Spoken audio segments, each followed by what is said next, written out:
Jeffrey Epstein. Nos han vendido la historia de que Jeffrey Epstein era un genio financiero que se hizo millonario en Wall Street, que era un hombre misterioso con amigos poderosos, pero eso es una cortina. Jeffrey Epstein era un depredador y utilizó esa perversión como una herramienta de ingeniería financiera y política. Mucha gente cree que sus crímenes eran solo un vicio privado. El hombre rico, me equivoco, era la base de sus negocios. Epstein creaba lo que en el espionaje se llama trampas de miel. Escenarios diseñados para grabar los hombres más poderosos del planeta cometiendo delitos y así tenerlos controlados de por vida. Su red de tráfico no era solo un crimen, era una moneda de cambio. Hoy no vamos a hablar de chisme, analizar cómo un hombre sin título universitario usó el chantaje para infiltrarse en la élite, manejar sus bancos y comprar su propia impunidad.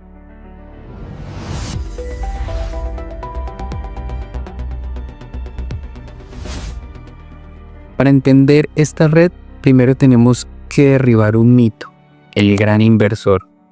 Si buscas en los registros históricos de Wall Street, no encontrarás ni una sola operación bursátil masiva a nombre de Jeffrey Epstein. Entonces, ¿de dónde se sacaron los aviones privados, islas en el Caribe y una mansión muy grande en Nueva York? La respuesta tiene nombre y apellido. Leslie Wexner es una leyenda del comercio minorista, un hombre que construyó un imperio de Victoria's Secret. En los años 80, Wexner ya era una de las personas más ricas de Estados Unidos. Epstein, en cambio, era un profesor de matemáticas expulsado de un colegio privado y un empleado de nivel medio en el banco Bear Stearns. Sin embargo, en 1991 ocurre un evento financiero que ningún experto logra explicar bajo una lógica normal. Leslie le firma a Jeffrey Epstein un documento legal conocido como poder notarial total. Quiero que se detengan un segundo a pensar la gravedad de eso. Wexner no le dio un permiso para gestionar una cuenta de inversión, para nada. Le dio un poder legal ilimitado para contratar gente, despedir empleados, comprar propiedades, cheques, mover activos y tomar decisiones sobre todo el patrimonio sin necesidad de consultarle a nadie. Le entregó las llaves de su imperio a un hombre que apenas conocía. Porque un genio para los negocios haría tal imprudencia? La teoría económica más plausible aquí es la extorsión. No sabemos qué información tenía Epstein, pero sabemos lo que obtuvo acá. Gracias a ese poder notarial, Epstein comenzó a transferirse activos masivos. La famosa mansión de la calle 71 de Nueva York, una propiedad de más de 2.000 metros cuadrados, valorados hoy en más de 50 millones de dólares. No fue comprada por Epstein por sus ahorros. Los registros de esta propiedad muestran que fue transferida de un fideicomiso vinculado a Wexner por $0. Escuchen, $0. Esto no fue una comisión por servicio financiero, esto fue un pago y fue un capital semilla que permitió a Epstein construir la fachada de multimillonario que necesitaba para atraer más víctimas y más poderosas. Pero Wexner no fue solo el principio para operar una red internacional de tráfico de influencia. Personas durante más de 2 décadas. Necesitó cómplices institucionales, necesitaba a la banca. Aquí entra en juego 2 gigantes, JP Morgan y Deutsche Bank. Cualquiera que haya intentado abrir una cuenta bancaria o hacer una transferencia internacional sabe lo estricto que es el sistema hoy en día. Te piden justificar cada dólar. Los departamentos de compliance o cumplimiento normativo está diseñado para detectar lavado de dinero y actividades ilícitas. Sin embargo, Epstein movió cientos de millones de dólares a través de estos bancos sin que nadie lo detuviera. Y no estamos hablando de teoría, de conspiración. Estamos hablando de hechos probados en los tribunales. Curiosamente, en 2023, JP Morgan acordó pagar $290 millones a las víctimas de Epstein para cerrar una demanda colectiva. Deutsche Bank pagó 75 millones. Y mi pregunta es, ¿por qué pagaron esas cifras tan astronómicas? Si no hicieron nada malo, ¿por qué los correos internos revelados durante los procesos son demoledores? La documentación mostró que los empleados de nivel medio de JP Morgan alteraron repetidamente sobre las cuentas de Epstein. El sistema interno del banco llegó a marcar transacciones sospechosas vinculadas a pagos recurrentes a mujeres y jóvenes en Europa. En un correo electrónico interno, un directivo llegó a escribir que no podían permitirse perderlo como cliente. La razón era puramente económica. Epstein no solo traía su dinero, funcionaba como un introductor. Llevaba al banco a otros ultrarricos, principalmente políticos y herederos. Para Epstein era una mina de oro en comisiones. La moralidad quedó en segundo plano frente a la rentabilidad. El sistema financiero sabía bien quién era Epstein, sabía lo que hacía y decidió mirar hacia otro lado mientras el dinero seguía fluyendo. Ahora profundicemos en otro personaje clave que demuestra cómo Epstein monetizaba sus secretos. Hablemos de Leon Black. Leon Black es el cofundador de Apollo Global Manager, uno de los fondos de inversión de capital privado más grandes del mundo. Un hombre con una fortuna inmensa y un poder incalculable en Wall Street.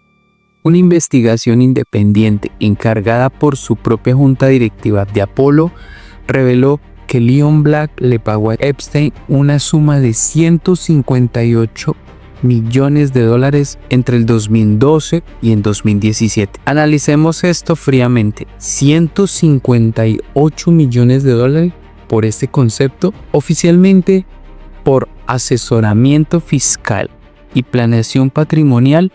Esto es un insulto a la inteligencia de cualquiera que entienda de finanzas. Los mejores abogados fiscales del mundo cobran a lo mucho miles de dólares. Dar 158 millones por consejos de impuestos no tiene sentido. Esta cifra es superior al salario de un presidente de los bancos más grandes. Expertos en criminalística financiera sugieren que estos pagos no eran honorarios, sino una forma de mover dinero fuera del radar o posiblemente el precio del silencio.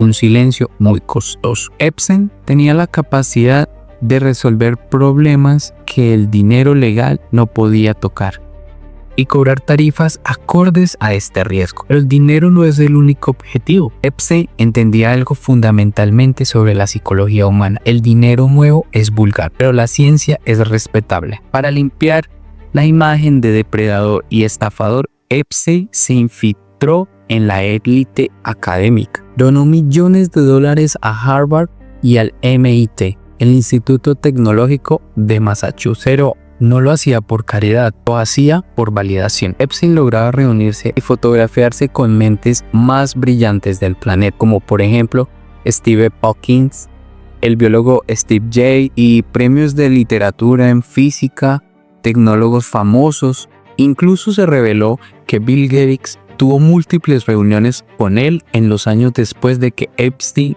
ya había sido condenado por primera vez en 2008. ¿Por qué es importante esto? Porque Epstein usaba estos científicos como escudo humano. Si te rodean premios Nobel, la sociedad asume que eres un filántropo intelectual, no eres un criminal. Joy Ito tuvo que renunciar cuando se descubrió que aceptaba donaciones de Epstein y las ocultaba como anónimas en la contabilidad de la universidad, porque sabía que el origen de esos fondos era tóxica, pero la aceptó. ¿Por qué? Porque el mundo de la alta investigación, la necesidad de fondos es desesperada, y Epstein explotó esa debilidad. Compró su reputación con cheques en blanco. Ahora llegamos a la parte más oscura y política de esta historia. La pregunta que todos nos hacemos, si era tan evidente lo que hacía, ¿por qué tardaron tanto en detenerlo? La respuesta nos lleva al concepto de compromat. Es una palabra rusa que significa material comprometedor. En el mundo de la inteligencia, el compromat es más valioso que el oro. Cuando el FBI finalmente allanó la mansión de Epstein en Nueva York, no solo encontraron evidencias de crímenes contra menores, encontraron una infraestructura de vigilancia digna de una agencia de espionaje. Cajas fuertes con discos duros, miles de fotografías y cableado oculto para las cámaras y micrófonos en las habitaciones de los huéspedes. Epstein grabó todo. Su fondo de inversión no estaba compuesto de acciones, sino de video. Aquí tienes una grabación de un político influyente, un juez o un empresario cometiendo un delito grave en tu casa. Esa persona ya no es libre, esa persona trabaja para ti. Esto explica el misterio del año 2008. En ese año la policía de Palm Beach y el FBI ya tenían un caso sólido contra Epstein. Tenían decenas de testimonios de víctimas y pruebas fiscales. Podían haberlo encerrado de por vida. El fiscal federal encargado del caso en ese momento era Alexander Acosta. En lugar de llevar a Epstein a juicio, Acosta firmó un acuerdo secreto conocido hoy como el Acuerdo de No Enjuiciamiento. Este documento es una aberración jurídica única en la historia de Estados Unidos. No solo le dio a Epstein una pena ridícula de 13 meses en una cárcel privada, donde tenía permiso para salir a trabajar 12 horas al día, sino que incluyó una cláusula de inmunidad total para cualquier posible co-conspirador. Es decir, el acuerdo blindó legalmente a todos los poderosos que aparecían en los videos o en los registros. Nadie más podría ser investigado. Años más tarde, cuando Alexander Acosta estaba siendo examinado para un cargo de gobierno, la periodista de investigación, que cuando se le preguntó a Acosta por qué había firmado un acuerdo tan blando, le respondió: le dijeron que Epstein pertenecía a la inteligencia y el asunto estaba por encima de su nivel salarial. ¿Quién le dio esa orden federal? ¿Qué agencia protegía a Epstein? ¿La CIA? ¿El Mossad? Aquí es imposible no mencionar Ghislaine Maxwell. Ghislaine no era una simple sociedad élite, era la hija de Robert Maxwell, un magnate de los medios británicos que murió en circunstancias extrañas y que tras su muerte fue expuesto como un superespía con vínculos probados con el Mossad israelí, el M-16 británico y la KGB soviética. Ghislaine creció en un mundo de espionaje y secretos de alto nivel. Es muy probable que Epstein heredara esa red de contactos y esa metodología de operación. No eran simples abusadores, operaban con tácticas. La muerte de Jeffrey Epstein del Centro Correccional Metropolitano de Nueva York cerró el caso criminal contra él. La lección que nos deja este caso es brutal para entender cómo funciona realmente la economía política global.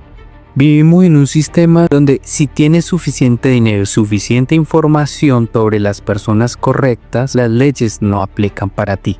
De la misma manera que el ciudadano común, Epstein no fue un error del sistema, fue un engranaje necesario del sistema. Fue útil para los bancos que querían comisiones, útiles para los científicos que querían fondos y útiles para los más poderosos fanáticos que necesitaban controlar sus rivales mediante chantaje. El sistema los creó, el sistema los protegió, y cuando se volvió demasiado visible y peligroso, el sistema lo desechó. Son prueba de que el poder económico, cuando no tiene límites morales, es capaz de comprar su propia realidad.